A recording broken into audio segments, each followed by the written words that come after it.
बंगाल में work order के बहाने सूरत के बिजनेसमैन से ठगी करने वाला गिरफ्तार। सूरत में करोड़ों रुपए की धोखाधड़ी का मामला सामने आया है, जिसमें पश्चिम बंगाल के सरकारी स्कूलों में वर्क ऑर्डर दिलाने के बहाने एक बिजनेसमैन से करोड़ों रुपए ठगे गए। इस मामले में सूरत इको सेल ने 2 लोगों को गिरफ्तार किया है। घटना की जानकारी देते हुए सूरत इको सेल के एसीपी GA सरवैया ने बताया कि शिकायत करने वाला सूरत का रहने वाला है। उससे उसकी जान पहचान सूरत के रहने वाले किशोर भाई वाघेला के जरिए हुई थी और किशोर भाई वाघेला की जान पहचान निशिस नौशियाल नाम के एक व्यक्ति से हुई थी, जो पश्चिम बंगाल में भी जुड़ा हुआ है। उससे जान पहचान होने के बाद उसने प्रवीण भाई को भरोसा दिलाया कि पश्चिम बंगाल के स्कूलों, सरकारी स्कूलों को भी बच्चों के जूते, स्कूल यूनिफॉर्म, बैग वगैरह की जरूरत है, इसलिए हम तुम्हें वर्क ऑर्डर देंगे और तुम्हें उसके लिए हमें कमीशन देना होगा। तो प्रवीण भाई खुद इसके लिए मान गए और उन्होंने सोशल मीडिया के जरिए उन्हें पश्चिम बंगाल से 36 करोड़ रुपए के जूते का ऑर्डर भेजा। इस ऑर्डर के बारे में आरोपी ने शिकायत करने वाले से एडवांस में कमीशन भी लिया था और जब शिकायत करने वाले ने खुद पश्चिम बंगाल जाकर ऑर्डर की जांच की तो वहां पता चला कि पश्चिम बंगाल सरकार ने ऐसा कोई ऑर्डर नहीं दिया था, लेकिन आरोपी ने गलत तरीके से डॉक्यूमेंट्स तैयार करके उसे भेज दिए थे। और जब इन लोगों ने जांच की और आरोपी से पूछताछ की तो वे कोई ना कोई बहाना बनाकर उसका समय बर्बाद करते रहे। इसके बाद शिकायत करने वाला हमारे पास आया और इस बारे में शिकायत दर्ज कराई।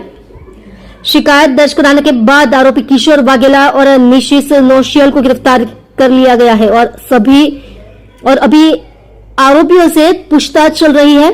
आरोपी खुद भी पहले म्युनिसिपल कॉर्पोरेशन में काम कर चुका है और उसी के जरिए उसकी जान पहचान प्रवीण भाई से हुई थी, जिसके बाद इस वर्क ऑर्डर के लिए पश्चिम बंगाल में उसके एक और दोस्त के जरिए बातचीत हुई थी। अभी उसकी सही पोजीशन का पता नहीं है, जांच चल रही है और पता चलने के बाद हम आपको बता पाएंगे कि उसने क्या क्या काम किए।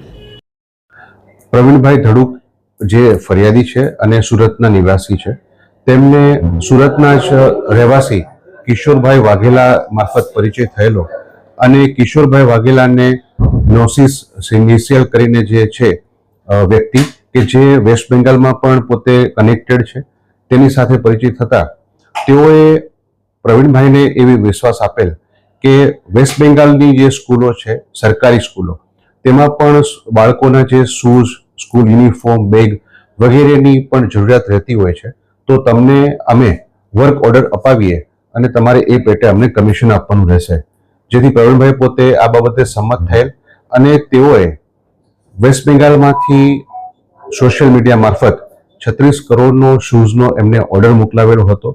આ ઓર્ડર બાબતે તેઓએ આરોપીઓએ ફરિયાદી પાસેથી એડવાન્સમાં કમિશન પણ લઈ લીધેલું હતું અને ઓર્ડર બાબતે જ્યારે ફરિયાદી પોતે વેસ્ટ બેંગાલમાં જઈ અને પોતે તપાસ કરી ત્યારે તેમને ત્યાં જાણવા મળેલ કે આ પ્રકારનો કોઈ પણ ઓર્ડર વેસ્ટ બેંગાલ સરકાર તરફથી આપવામાં આવ્યો નથી, પરંતુ તેમને આરોપીઓએ ખોટી રીતે ડોક્યુમેન્ટ બનાવી અને તેમને મોકલી આપેલ છે। અને આરોપી બાબતે સાથે જ્યારે આ લોકોએ તપાસ કરીને પૂછપરછ કરી તો તેઓ એન કેન બહાના બતાવી અને તેમને સમય પસાર કરતા રહેતા। ત્યારબાદ ફરિયાદીશ્રીએ અમારી પાસે આવી અને આ બાબતે ફરિયાદ નોંધાવેલ, જે ફરિયાદ નોંધ્યા બાદ આરોપી કિશોર વાઘેલા અને નિશિસ નૌશિયાલને ધરપકડ કરવામાં આવેલી છે અને હાલ આરોપીની પૂછપરછ ચાલુ છે।